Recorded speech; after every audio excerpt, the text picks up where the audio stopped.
السلام علیکم ورحمۃ اللہ وبرکاتہ۔ رسول اللہ صلی اللہ علیہ وسلم نے ان مردوں پر لعنت فرمائی ہے جو عورتوں کی مشابہت کرتے ہیں، اور ان عورتوں پر بھی لعنت فرمائی ہے جو مردوں کی مشابہت کرتے ہیں۔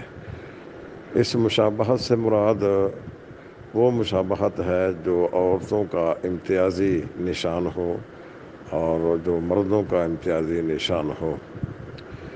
یہ مرد حضرات جو ہے یہ لاچا پہنتے ہیں، کھسا پہنتے ہیں، اس سے ان کی پہچان ہوتی ہے، تو عورتوں کو ان کی مشابہت سے منع کیا گیا ہے۔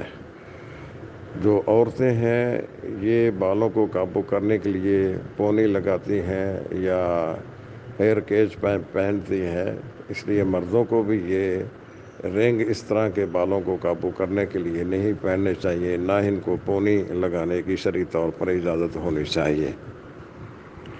یہ جو ہیئر رنگ ہے استعمال کرنا، یہ ہمارے نزدیک تو جائز نہیں ہے۔ اس سے بالوں عورتوں کے چونکہ بال گھنے ہوتے ہیں، وہ ان کو قابو کرنے کے لیے یہ رنگ استعمال کرتی ہیں۔ تو مردوں کے اتنے بال تو گھنے نہیں ہوتے ہیں کہ ان کو یہ ہیئر رنگ جو ہے استعمال کرنے کی ضرورت پڑے۔ اگر کوئی کرتا ہے تو اس کا مطلب یہ ہے وہ اپنے آپ کو عورتوں کے مشابہ کرتا ہے۔ اس طرح بعض لوگ کانوں میں چھوٹی چھوٹی بالیاں پہنتے ہیں یا ہاتھوں میں رنگ پہنتے ہیں، یہ عورتوں کی مشابہت ہے۔ ان کا ایک امتیازی نشان ہے کہ وہ کانوں میں بالیاں پہنتی ہیں اور اپنی کلائیوں میں رنگ پہنتی ہیں۔